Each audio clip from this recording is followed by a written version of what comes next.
So we're going to go ahead and get started because this recording starts whether we start or not. That's So right. I want to be sure that everyone knows this is the Sunday night sit down with the armchair pundits Fennell Norton and Catherine White from Network Nova's Friday Power Lunch.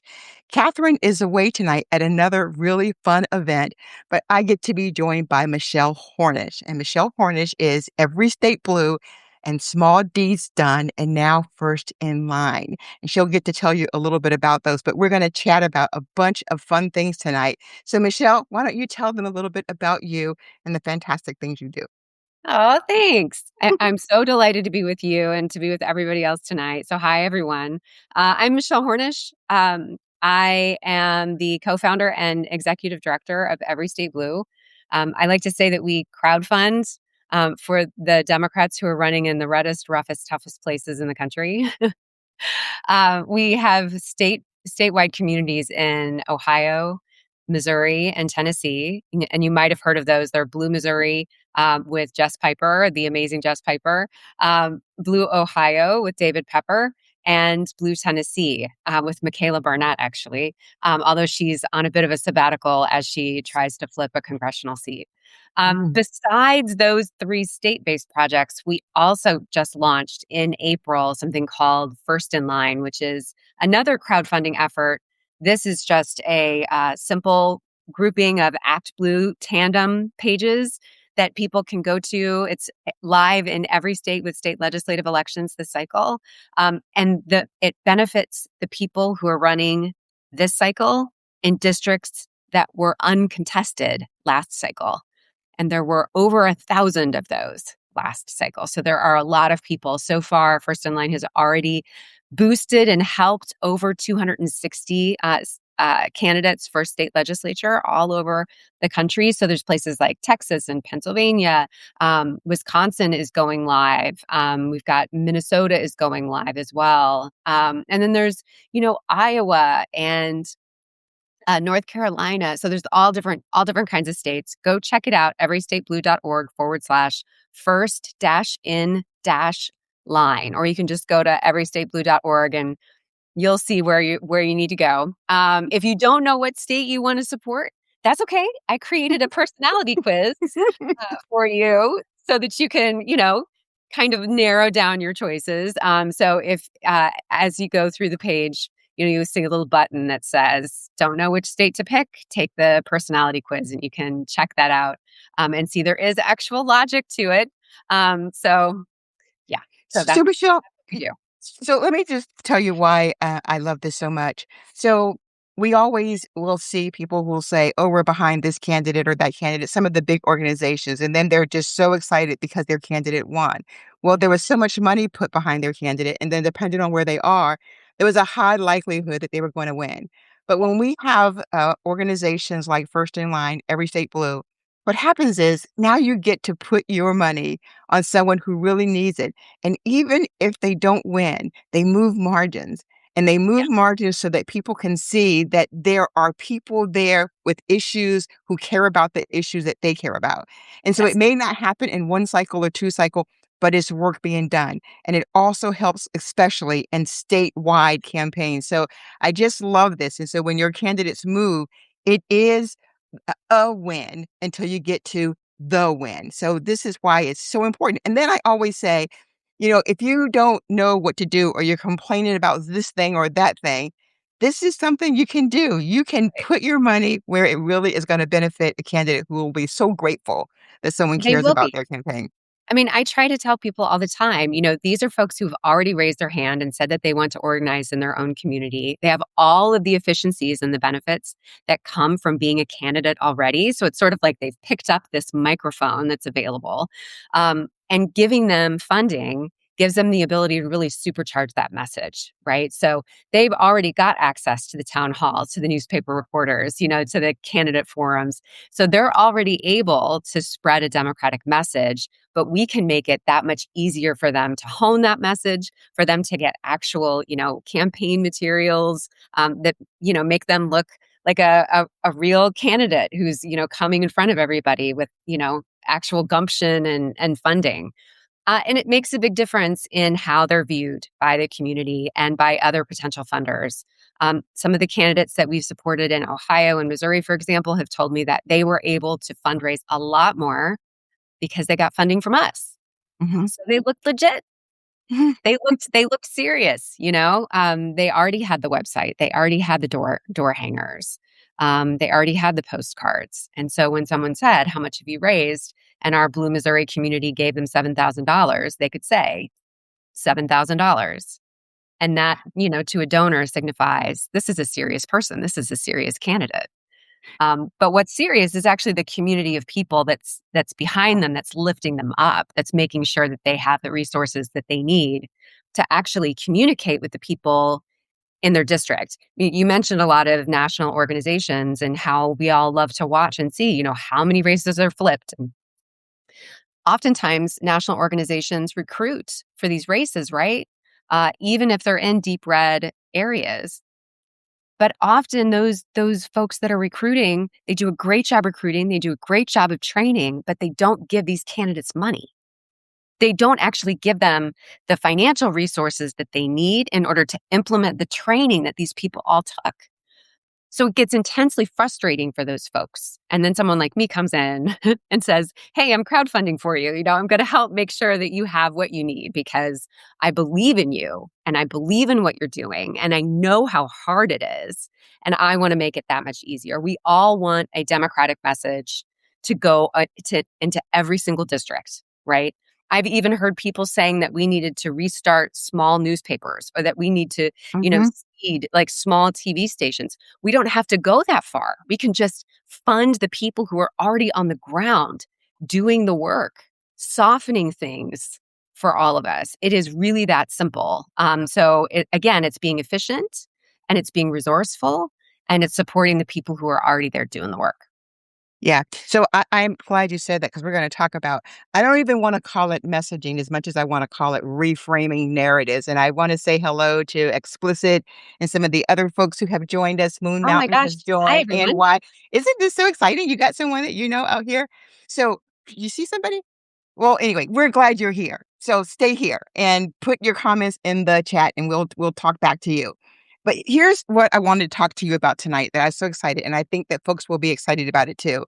If there was ever a time to flip seats or to change hearts and minds, because that's really how I think about campaigns and messages, it's about changing hearts and minds. And I will tell you that sometimes it's about changing hearts and minds for me, and then sometimes it's just about punching back. But tonight, because I do think that you gotta stand up for yourself. So we won't talk about that, but I want to talk about the hearts and minds.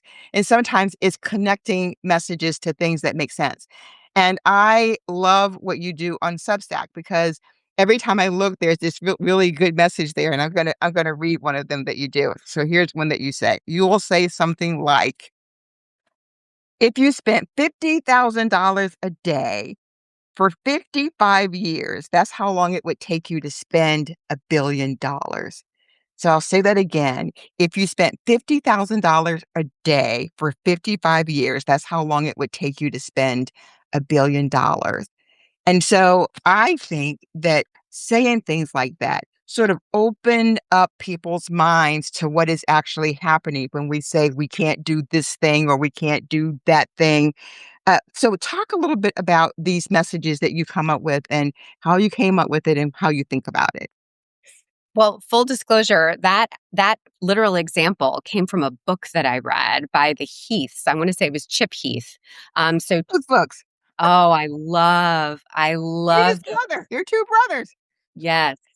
Yeah, do you recall the name of the book? Made to Stick is one of And them. made to stick. That's exactly right. If you ask me anything else, I'll remember it after we're done talking. Yeah, it's the story of my life, right? But Made to Stick is a great book. And this was a companion sort of book that was all about numbers and framing numbers.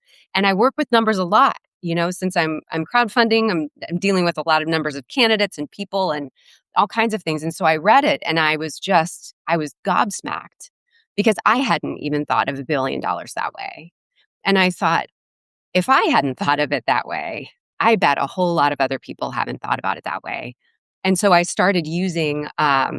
I started taking a lot of different numbers and breaking them down.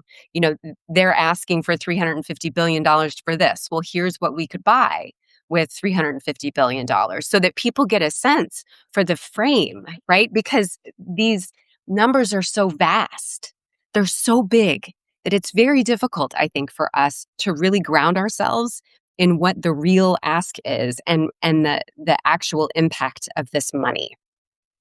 So let me give you another one. So his $1 billion ballroom, last year we gave 5 states $200 million each, right? But his 1.776 slush fund could help an additional 9 other states have more than $200 million.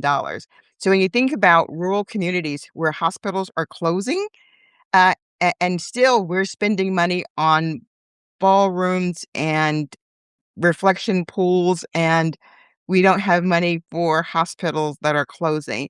When you think about how these messages resonate in rural communities, because I'll say this, I was reading an article about Hungary because we were all excited when Orban was gone, but the Right. point was, I mean, the deal was it was really the corruption and hypocrisy and grift that really brought that 80% of the people out. So talk a little bit more about as you were thinking about these numbers. You say it's not rocket science when you think about what we could do with money like this. Yeah, I mean, it's not. It really is just having a little bit more facility and remembering the different budget items, right? And so I have some like cheat sheets for myself anymore because there are so many times that I've said, like, oh, wait, $350 billion. That tends to be a number that Trump talks about a lot. It's interesting because it's the same amount. He said that Iran was going to get $350 billion. And he also just recently asked for $350 billion as a supplemental to his military budget. Well, $350 billion is how much it would have been for us to get the ACA subsidies covered for another 10 years. That's literally that amount. It was 300 to $350 billion. But no, no, no, we can't afford that, right? We can't afford that. Paid family leave for everyone, 12 weeks for everyone in the United States that needs it would be about $200 billion.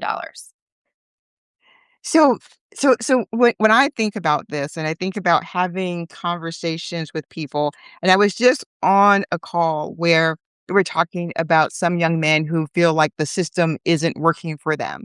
And it may be some very specific things that folks think about, but everybody needs healthcare. Everybody needs access to a hospital. Everybody needs, there are things that no matter who you are, how old you are, what race you are, what demographic you come from, there are things that are just basic needs that we have. Everybody wants to be able to put gas in your car. Everybody wants to be able to take a vacation every now and again. Some people have never even thought about that. But when you think about this in terms of the things that you have to pay for, insurance, and the skyrocketing price of it, your groceries, daycare, affordable housing. These are all things that are positively within our reach. We may not have been able to have that conversation in this kind of way before, but we can say to those folks, I'm sure you've heard on TV that we spent, $1 billion a day on a war. Do you know that we could have supplied, and you can fill in the blanks? So when you think that the system isn't working for you, we just haven't elected the right people to work for us. Well, So that's it. That's it. That's exactly it. And I think that people are now seeing with Mayor Mamdani in New York City, they're seeing that this isn't rocket science. This is just getting things done. And this is looking at priorities and deciding what we want to pay, how we want to spend our budget. We've all heard before that a budget is a moral document, but I don't know that we've actually seen someone act like the budget is a moral document the way that Mayor Mamdani has. And it's been really impressive. I mean, during COVID, I will say that there were a lot of Democrats who were doing some incredible things and getting a lot of things over the finish line that I was really impressed about. And that too was $350 billion. mhm.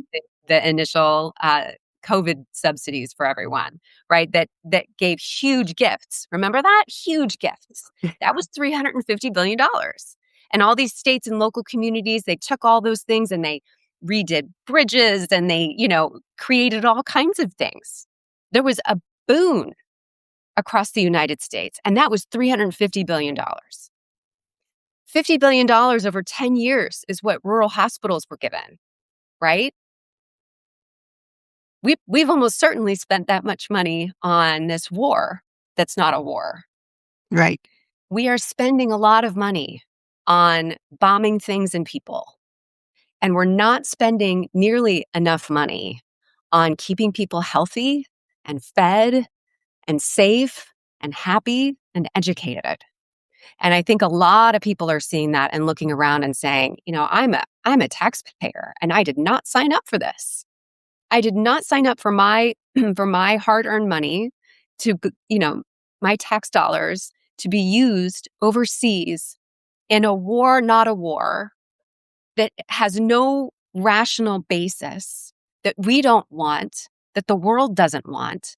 I want that money to be used to get rid of all the lead in the pipes. I want it to be used for universal pre-K and for free community college, or to retire, student loan debt and lift the economy by lifting that albatross off of an entire generation's neck. I mean, there's so much that we could do just by expanding our idea of what is possible and reframing everything into what do we want to buy? I love that you said that because I think that this whole idea around the reframing of what we want it to be. And I think once we are over this administration, and we do have to have hope that it can happen, and it does. Our chance right now. I love listening to this person that I heard. Her name is Bell Curve, I think, and she says we had an opportunity in 2024, but we blew it. Now the only way that we can think about coming back to some sense of where reality is the same for everyone is November 3rd, 2026, without any bloodshed, without any war, just doing your civic duty of getting out to vote. That is what the opportunity is. And once we start there, once we start participating, then we can start thinking about what this vision is of what we want this country to be, what we want it to be for people. So anyone sort of telling the story and people thinking this election isn't for me, this country isn't for me, this bureaucratic system isn't for me. Democracy is messy. It is messy.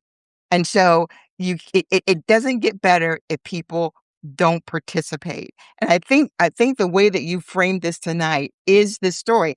I see Project 2025 here. Someone talked about it for Yes. this is what I always say is Project 2025, the Trump administration today, regime, whatever you want to call it, is not for regular people. And for all those people who have voted Republican for all their lives, even folks who haven't voted, and even the folks who said, I'm not participating because I don't see what's in it for me, you're all voting the same way. Because whether you vote for Trump or you don't vote or whatever that reason is, the consequence at the end is the same.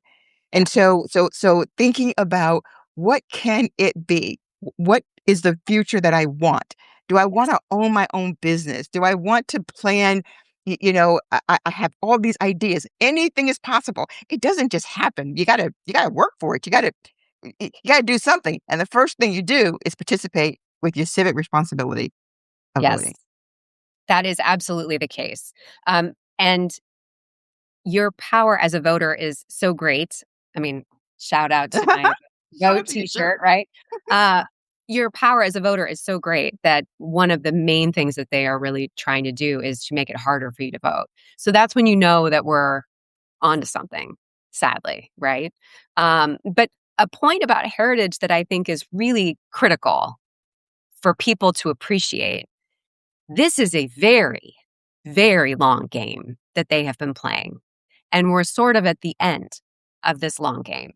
The very first, people call it Project 2025 colloquially, right? Like everyone just knows it as Project 2025, but it's actually the most recent mandate for leadership. The mandate for leadership, the very first one, was published in 1981 for Ronald Reagan. Hmm. And he passed it out to his cabinet members. He was thrilled because he had a blueprint and he knew what was going to be successful. He knew what success looked like because they gave it to him. They said, do these things. And he went out and did 60% of them. And they've been producing this mandate for leadership for Republican presidents ever since. So we're now we're at the end of this decades long initiative that they have had. And so we need to also have as much fortitude and as much persistence as they have had. Yeah, and I think there really isn't, any good news. It's just how the story ends, and then how we create a new story, because we are at the end of the story right now. So so when this is when you think about, what is it that I can do? What is it that I want to do? How am I not gonna give up? And part of it is just convincing people that we're in the story and that they have a part of the story. And part of it is that history has been so bad and unfair and untrained and untaught that people don't know where they are in the story or that they're even in the story. And so now what we have to do with these conversations that we're having is to convince people that they're in the story and that they're part of the story and that some of this story is really ugly, is really, really ugly. But there is another side. And that other side is this creation when we say, here, what you talked about earlier, here is the money that is available in this country. And we get to get a part of it if we do these things. It doesn't happen overnight. I quote James Baldwin every day, it feels like, who says that when we vote, that it is a complicated act and and we do it not because we are happy with everything, but we do it so that we can pause what is happening so that we can change the direction. You won't always get what you want, but you're going to pause it so you can change the direction so that whatever horrible things are happening, you can stop them. That is where we are now. And so that is why we all have to figure out how do we do our part and convince people. Reframing these conversations in this way, I think can help bring people aboard. What do you think? Oh, I think so, absolutely. I mean, w I love this, your whole framing of it as everyone being in a story is so accurate. We are in historic times. These are historic times. We're in an aberration within an Mhm. aberration within an Mhm. aberration, right? I mean, this is just, uh and that is such an opportunity. It is a terrifying time, Mhm. and it is a very damaging time, but it's also giving us an opportunity because a lot has been washed away. A lot of our preconceived notions about how something has to be done, we now know that's not true. Mhm. We actually can do things differently. They've done things differently. We can too. So it gives us this great chance to be so much greater than what we have ever been before. And it gives people like us um, the ability to be kind of like the superheroes of the story, right? Like, Mhm. um, it's always been interesting to me. I've done a lot of research with my Substack, Small Deeds, on people who have done something relatively small, right, in their lives, or they would look at it and say that it was small, but it ended up having just an outsized impact over time. And there's so many examples like that. There was a woman, I forget her name now. I'm terrible with names Mhm. anymore, but she lifted a car off of her grandson. I remember that.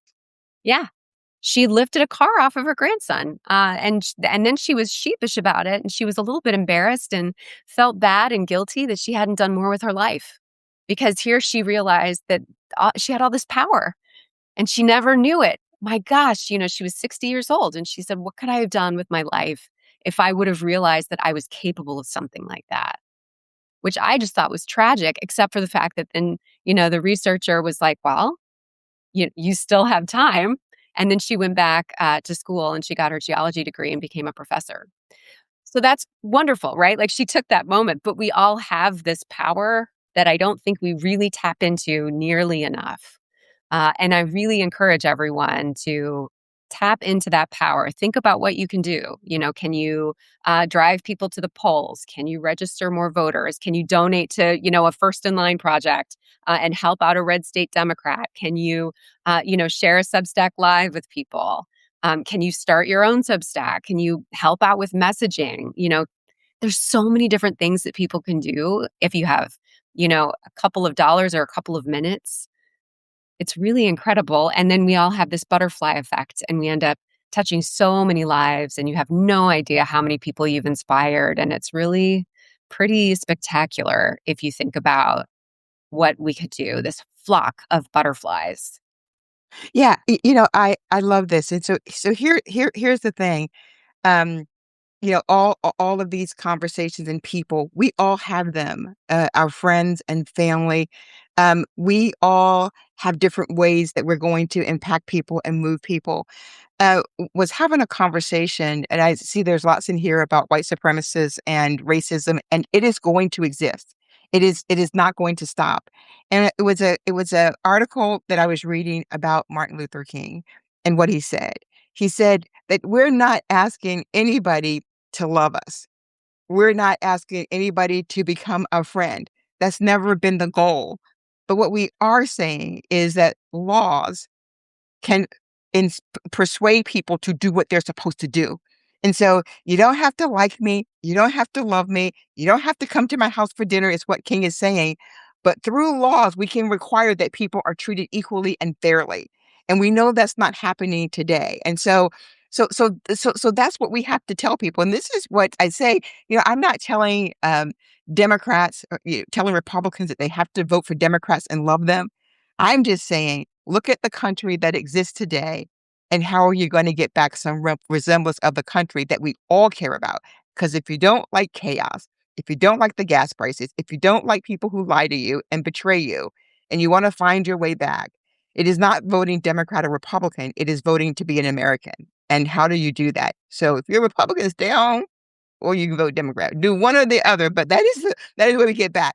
Or what we do is we make sure that we turn out all of our friends and family, because you will be surprised how many people who you know and love tell you that they're voting and they are not. And this time, if you have to drive them, walk them, whatever you do. But it is part of telling the story, right? If you tell the story and it's persuasive enough, then you won't have to beg people or push them to draw. They know that the story, based on what they're seeing existing, the story is gonna have an ending.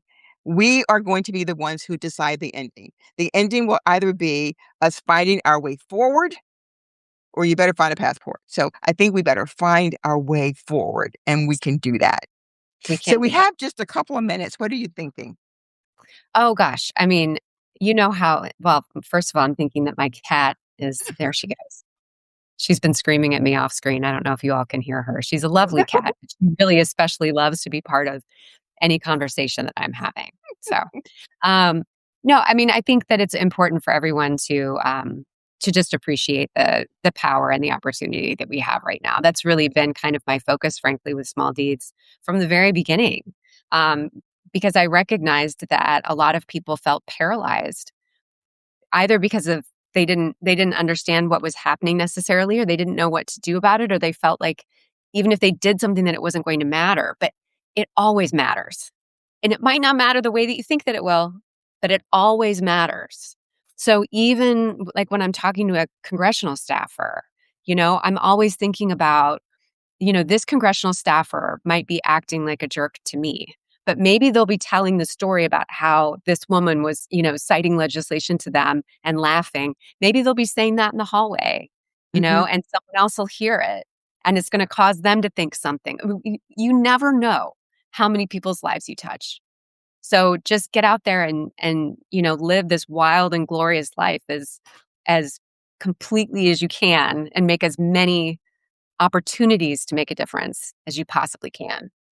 So here's what I'll say, to end with, and I will want everybody to know we're so grateful that you were here. All of the new folks, Explicit, thank you for being here. You inspire us too. If you guys haven't read his writings, Explicit, you'll be amazed. It's powerful. Sometimes a little scary because he gets right down to it, but it's what we need.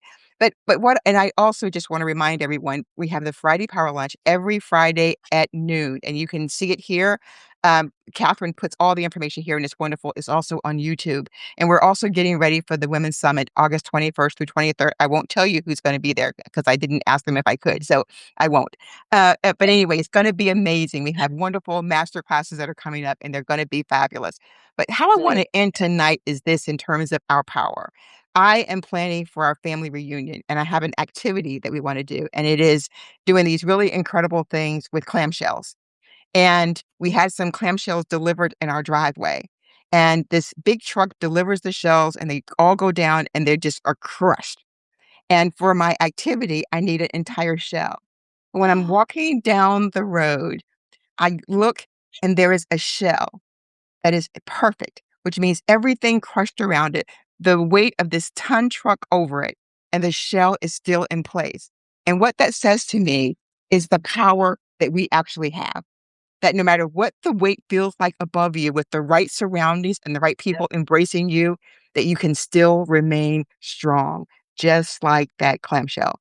So, thank you guys so much for joining us tonight. We loved it that you decided to be part of this community. Michelle Hornish, thank you so much.